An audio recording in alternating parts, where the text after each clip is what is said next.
Hello and welcome everyone. तो last video में हमने स्ट्रैंगल डिजीज़ की बात की थी, जिसमें हमने पार्ट 1 में कवर किया था synonyms, etiology, transmission, host affected, pathogenesis and clinical sign. तो इस वीडियो में हम फर्दर डिटेल में बात करेंगे diagnosis, differential diagnosis, treatment, prevention and control की।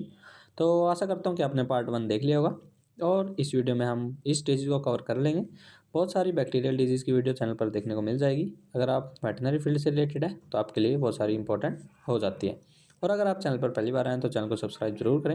वीडियो अच्छी लगे तो वीडियो को लाइक शेयर करें और चैनल की नोटिफिकेशन भी ऑन रखें। तो चलिए वीडियो शुरू करते हैं। तो सबसे पहले बात करते हैं हम डायग्नोसिस की, जो कि सबसे इंपॉर्टेंट होता है किसी डिजीज़ में।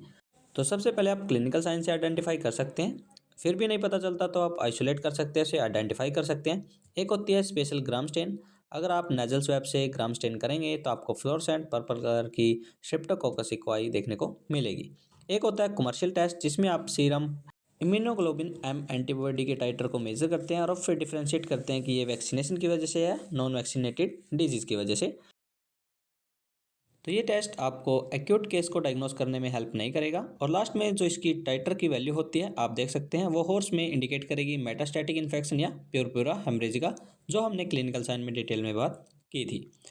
तो इसके बाद अगर हम डायग्नोसिस में और बात करें तो आज जैसे आपको पता है कि एक्यूट फॉर्म के बारे में आपको ल्यूकोसाइटोसिस विद न्यूट्रोफिलिया देखने को मिलेगा और हाइपर फिब्रिनोजेनिमिया, जो कि कैरेक्टरिस्टिक साइन होता है एक्यूट और क्रॉनिक डिजीज का। उसके साथ साथ आपको ल्यूकोसाइटोसिस विद हाइपर प्रोटीनीमिया मिलेगा। तो उसका मतलब है कि ये इंपॉर्टेंट चेंज है पॉलीक्लोनिकल गामा ग्लोबिन की डेफिशिएंसी का, जो इंडिकेट करता है मेटास्टैटिक या क्रॉनिक एब्सेसिएशन। एक होता है हाइपोएल्ब्यूमिनिया, जैसे क्लिनिकल साइन में बताया था। और लास्ट में अगर अनेमिया है या नहीं है वो डिपेंड करता है haemolytic effect of streptolysin O and immune mediated haemolysis.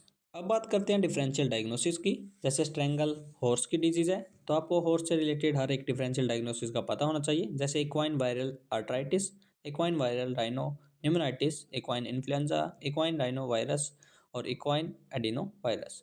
तो ये सभी वायरल डिजीज़ है और जो हम पढ़ रहे हैं वो बैक्टीरियल डिजीज़ है।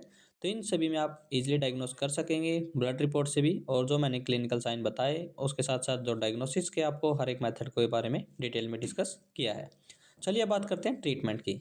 तो दोस्तों ट्रीटमेंट सबसे इंपॉर्टेंट तब बन जाता है जब आपने उसे अच्छे से डायग्नोस कर लिया है।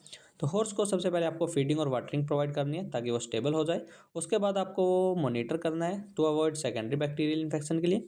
सबसे पहले आपको पेनिसिलिन देनी है, जो मेटास्टैटिक इन्फेक्शन और रिकरेंट इन्फेक्शन में हेल्प करेगा। अगर fever, anorexia, depression, purulent discharge ये सभी है तो आपको प्रोकेन पेनिसिलिन, जिसकी डोज होती है 22,000 इंटरनेशनल यूनिट पर केजी बॉडी वेट के हिसाब से, BID 5 डे के लिए। आप टेट्रासाइक्लिन भी दे सकते हैं 6 to 7.5 mg per kg twice a day.